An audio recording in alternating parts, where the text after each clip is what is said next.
Hi, I'm Joe from School of Rock North Buffalo. When we're not making musicians, we're also fixing gear. So if you have a guitar or bass in need of love, if you need new strings, please bring it in. We'll be more than happy to help you.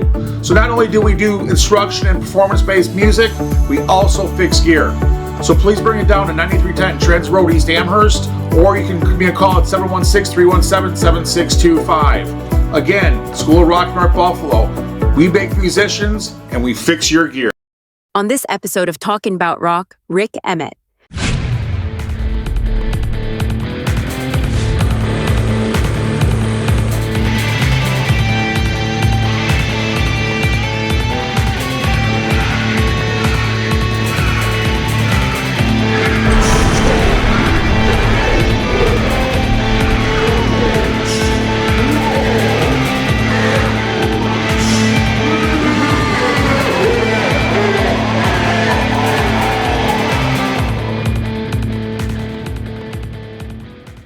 Hello, welcome to this episode of Talking About Rock. I'm Rob Edwards.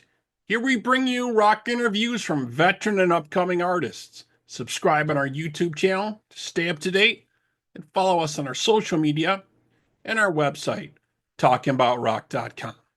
Okay, today's guest created and performed some of the greatest rock songs and power ballads, and we are happy to have him back with us.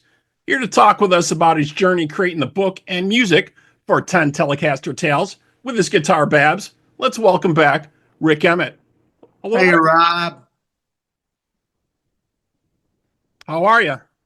I'm doing all right. I'm okay. It's getting close to dinner time here, so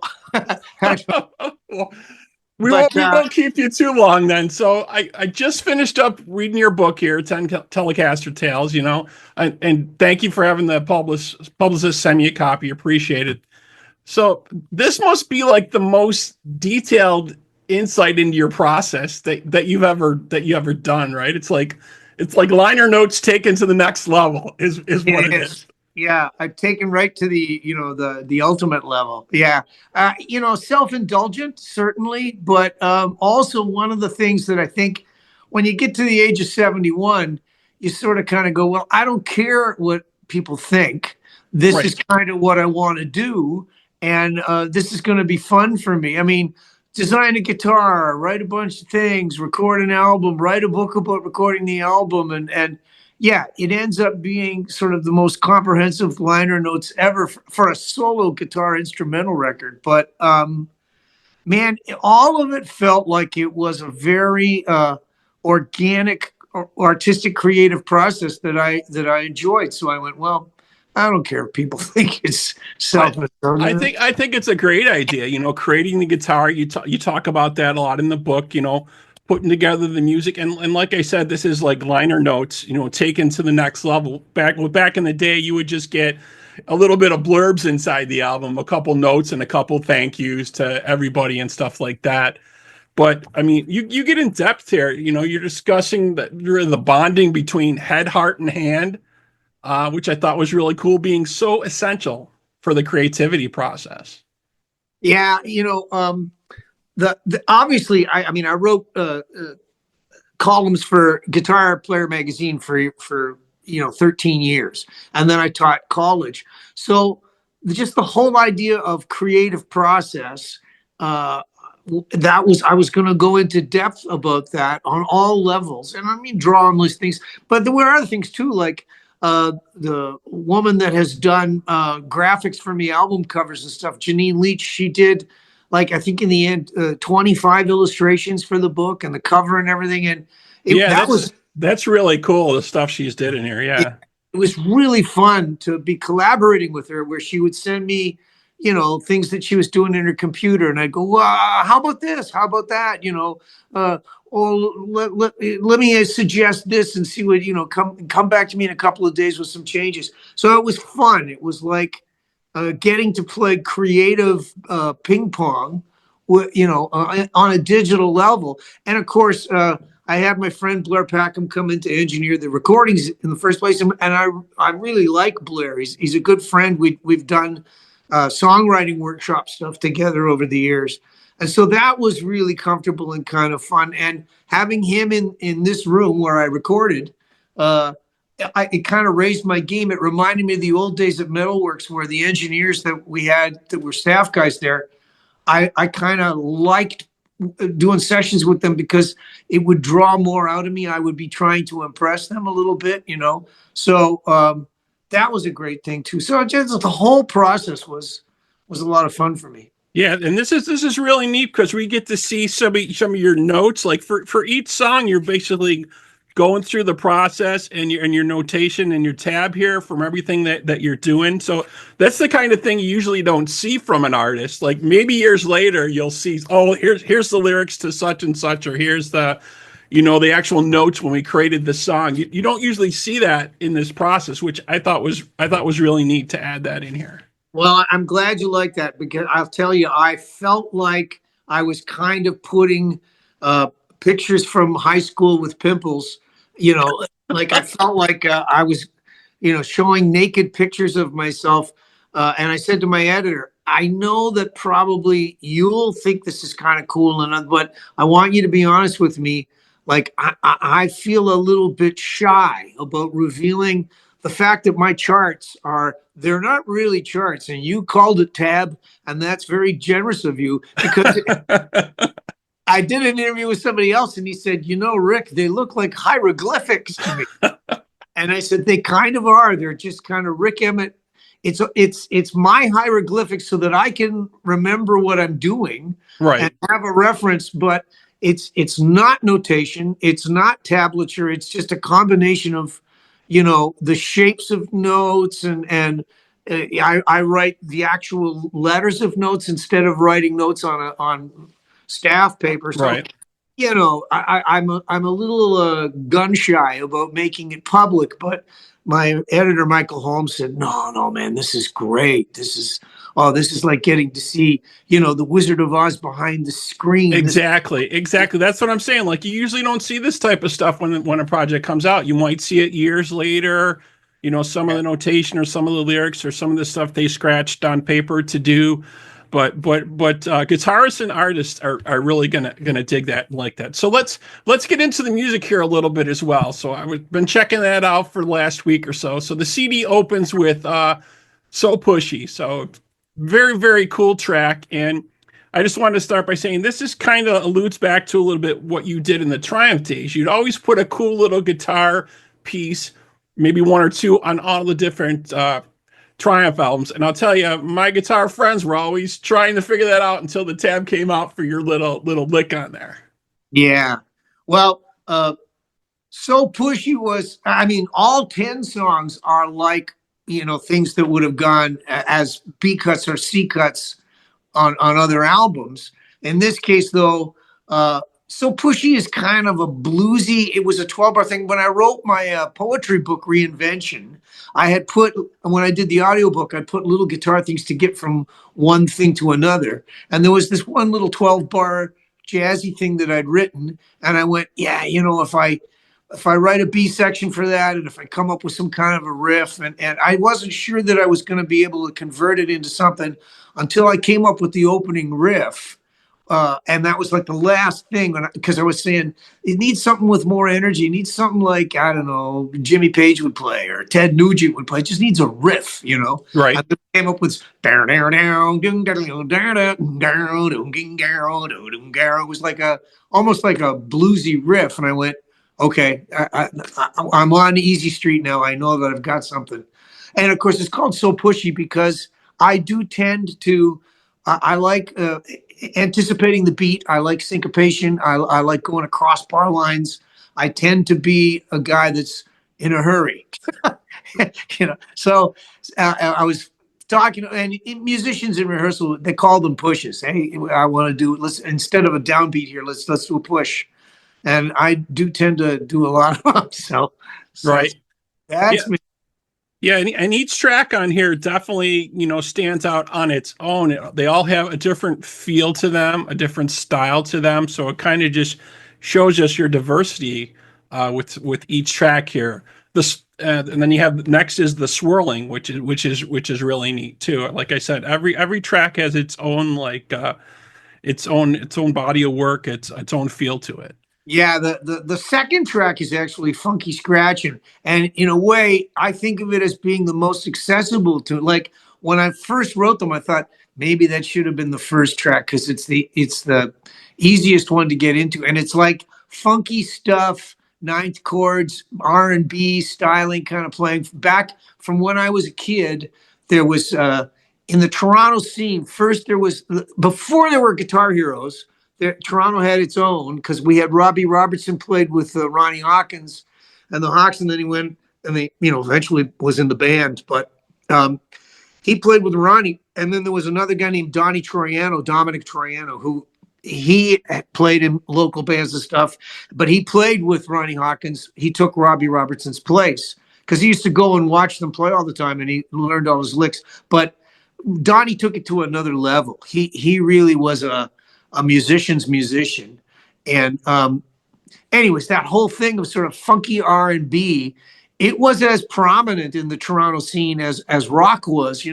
Like when the Beatles were starting to happen, there were already bluesy R&B bands in Toronto just because of the influences of like Detroit and Chicago and in the Great Lakes.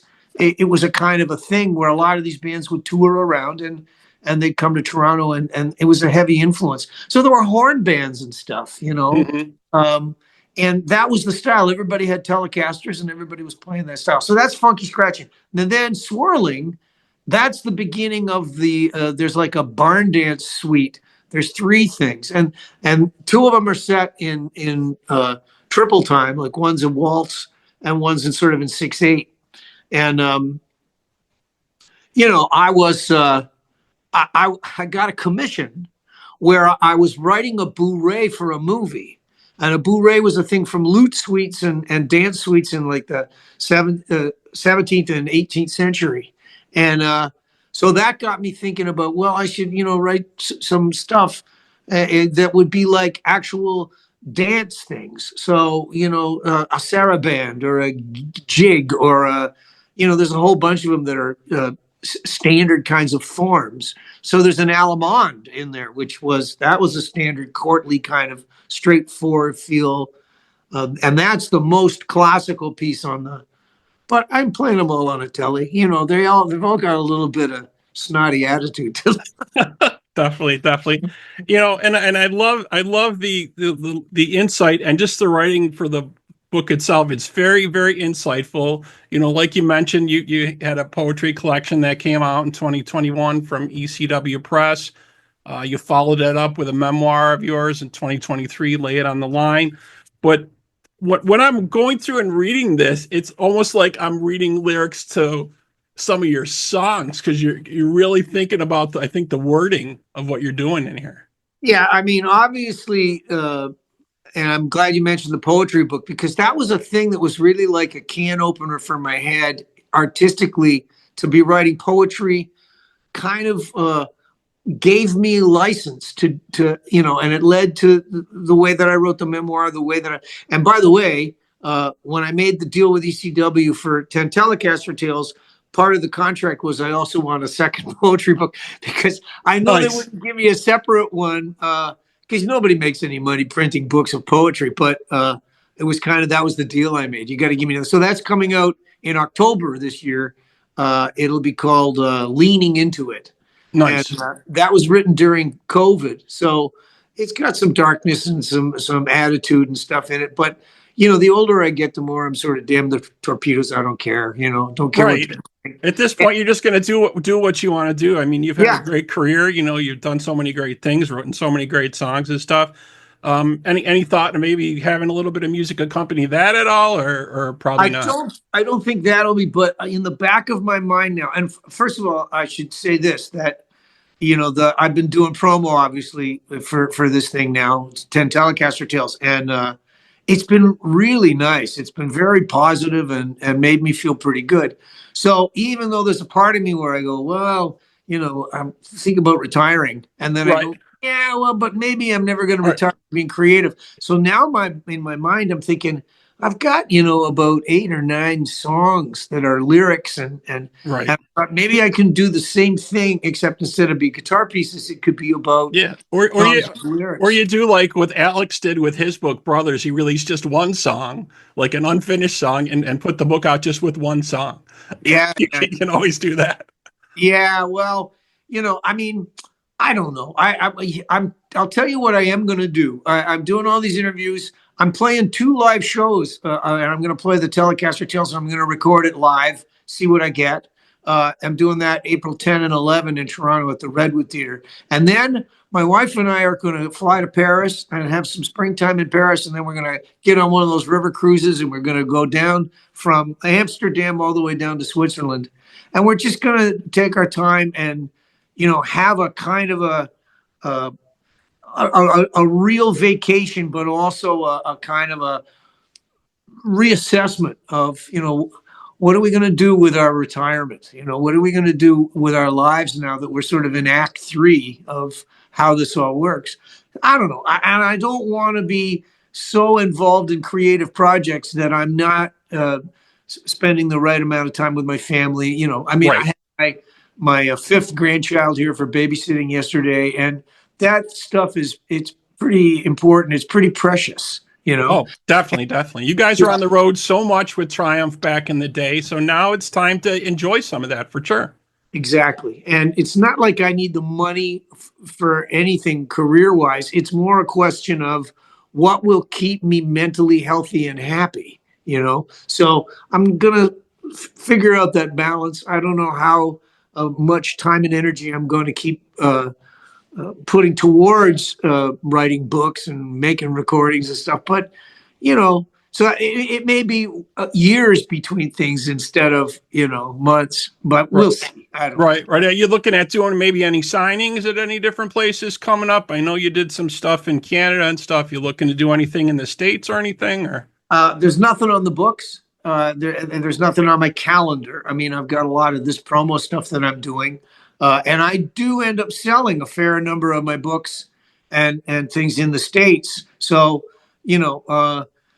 I got to tell you though, I got to be honest.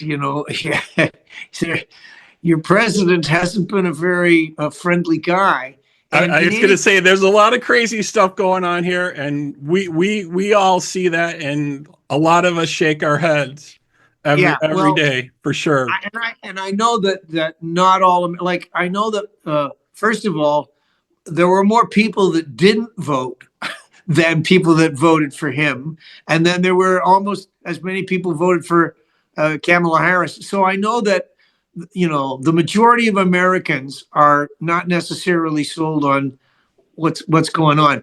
But I say that because I had already decided a long time ago, I'm not going to be paying my union dues anymore. I'm not going to be looking to try and get visas.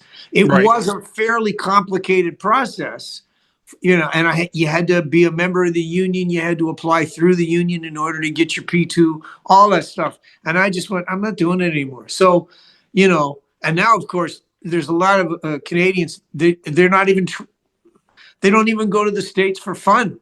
right, right. Well, I'm going to have to make the trek up there and definitely see you at some of the places going on. Hopefully, you'll have some signings going on and be able to get my book signed from you. That would be awesome.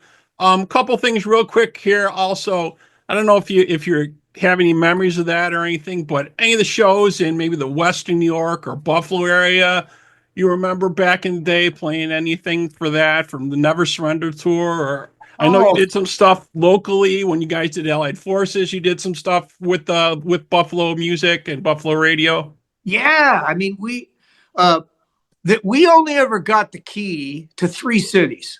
One was our hometown of Mississauga, and that happened much later when we were doing the Walk of Fame thing. Um, but the first place we got a key to was Buffalo.